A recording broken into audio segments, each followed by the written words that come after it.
क्या राधा मजाक कर रही थी या वो सच बोल रही थी? ये सोचते हुए पंडित जी नदी किनारे पहुँचे तो उन्होंने देखा राधा चलते चलते नदी में जा रही है। पर ये देख के वो इतना हैरान क्यों हुए? राधा ने ऐसा क्या किया? जानते हैं आज के कहानी में।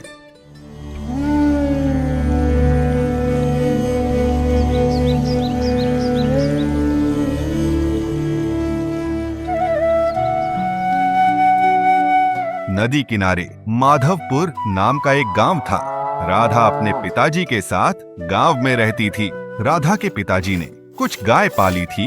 रोज सुबह सुबह वो गाय का दूध निकालते थे और राधा घर घर जाके दूध बेचती थी।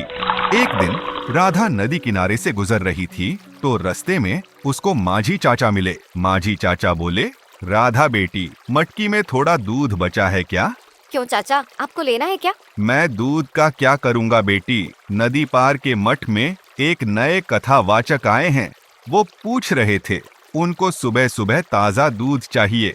ठीक है चाचा, आप मुझे कल से नदी पार करा देना। मैं पंडित जी को दूध दे आऊंगी। ठीक है बेटी, अभी चलता हूँ, कल सुबह मिलते हैं। अगले दिन सुबह सुबह राधा जब दूध लेके नदी किनारे आई तो माझी चाचा घाट पर दिखे नहीं। राधा बहुत समय इंतजार करने के बाद माझी चाचा आए।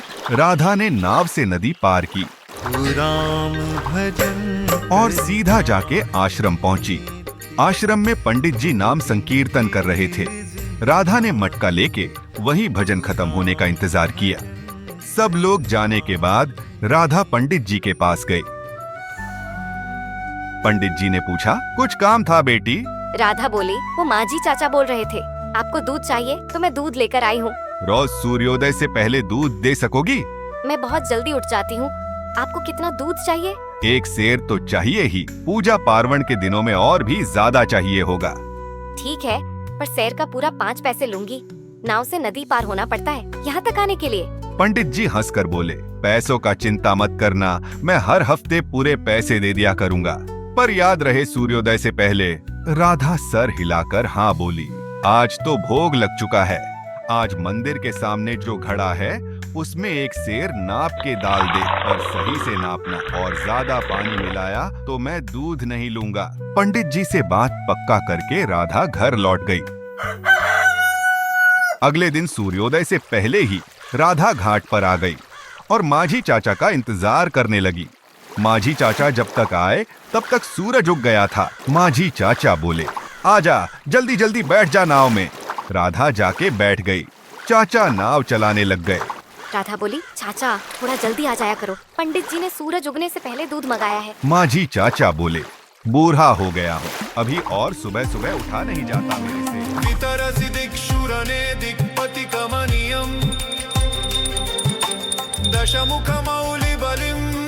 राधा जब तक आश्रम पहुँची तब तक पंडित जी का पूजा खत्म हो चुका था। पंडित जी बोले, देर कर दिया। देख बिटिया, सुबह का पहला भोग बासी दूध का बनाने का मन नहीं होता। मैं कब से घाट पर आ गई थी ठाकुर जी, ये माझी चाचा ने देर करा दिया। ये सब नहीं सुनना मुझे, कैसे आएगी तू जाने, चाहे तैर कर ही आ, पर सुबह सूर्योदय से पहले दूध चाहिए मुझे, नहीं तो शाम को आकर पंडिताइन से अपना हिसाब करके पैसे ले जाना। ये सुन के राधा का दिल बैठ गया। अब क्या करेगी वो? शाम को जब वो पंडिताइन से पैसे लेने आई तो उसने देखा पंडित जी प्रवचन दे रहे हैं। सामने बहुत सारे लोग भक्ति भाव में हाथ जोड़कर बैठे हैं। पंडित जी बोले, वानर सेना में से हर कोई एक एक पत्थर उठाकर उस पर राम नाम लिखने लगे। फिर सब जाकर जैसे ही पत्थरों को समुद्र के जल में छोड़ा तो पत्थर तैरने लगे। राम जी ने पूछा, हनुमान ये कैसे हो सकता है? पत्थर कैसे पानी में तैर रहा है? हनुमान मुस्कुराकर बोले, प्रभु आपके नाम से जीव भवसागर तर जाता है, ये तो मात्र जल है। आपके नाम का सहारा मिला तो पत्थर तैर गए। राम जी बोले, परंतु मैंने जब पत्थर पानी में छोड़ा तो वो क्यों डूब गया? हनुमान बोले, प्रभु जिसको आपने छोड़ दिया वो कैसे तैर सकता है? तो सब मिलके बोलो, सियावर रामचंद्र की जय। राधा बाहर खड़े खड़े सब बड़े ही ध्यान से सुन रही थी। वो मन ही मन बोली, अच्छा, राम नाम लेने से लोग भवसागर भी तर जाते हैं। पंडित जी बोले, संसार के सारे कष्ट हर लेता है ये एक नाम। चाहे कितनी ही बड़ी मुसीबत हो, मन को एकाग्र करके बस जपते रहो, राम राम। हर श्वास में, हर पल बस ये एक नाम को अपने आप में समा लो, बाकी सब प्रभु देख लेंगे। ये सुन के राधा पंडिताइन से पैसा ना लेकर ही लौट आई। अगले दिन सूरज उगने से पहले ही राधा आश्रम पहुंच गई। पंडित जी राधा को देखकर खुश हो गए। पंडित जी ने पूछा, अरे राधा बेटी, आज सही समय पर आ गई, क्या बात है? तो तेरे माझी चाचा समय पर आ गए आज।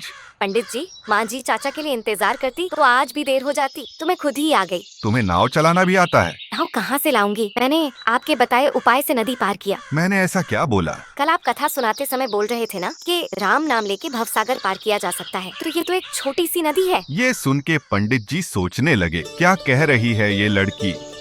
कहीं ये मेरे साथ मजाक तो नहीं कर रही? वैसे पंडित जी, ये भवसागर कौन सा सागर है, कहाँ पर है ये? वो कल बताता हूँ, पर तू ये बता, तूने सच में कैसे नदी पार किया? अभी बताया ना आपको, चल के आई। नदी के पानी के ऊपर से? जी। मुझे चल के दिखाएगी? आइए मेरे साथ, बहुत आसान है। ये कह के राधा अपना खाली मटका लेके नदी के तरफ चल दी। पंडित जी जिज्ञासु होकर पीछे पीछे चलने लगे। नदी के घाट पहुँच के राधा एक पल रुक के प्रभु को याद करते हुए नदी के तरफ बढ़ने लगी। पंडित जी देख के हैरान हो गए। राधा राम नाम लेते हुए पानी पर चल रही थी। पंडित जी ने सोचा, राम नाम का महिमा सच में अपरंपार है, तो क्या मैं भी ये कर सकता हूँ? ये सोचते हुए पंडित जी राम राम कहते हुए पानी के ऊपर अपना पैर रखा। आश्चर्य की बात है, वो पानी पर चल रहे थे। अचानक उनको याद आया, उन्होंने धुला हुआ साफ धोती पहन के पानी पर आ गए हैं, कहीं धोती भीग न जाए। ये सोचते हुए वो झुककर अपना धोती उठाने गए और छपाक करके पानी में जा गिरे। उनको डूबता देख राधा बीच नदी से लौट आई और उनको खींच के पानी से निकालकर घाट पर बिठाया। राधा को देख पंडित जी को रोना आ गया। वो लज्जित होकर बोले, बेटी, आज पता चला एकाग्रता क्या होता है। तूने मुझे मेरे ही कथा का पाठ पढ़ा दिया। राम जी तेरा भला करे। भक्तजनों, जैसे हम एक पल के लिए सांस लेना नहीं भूलते, वैसे ही हमें प्रभु को याद करना चाहिए संपूर्ण एकाग्रता के साथ। तो सब मिलके बोलो, सियावर रामचंद्र की जय। जय जगदीश हरे।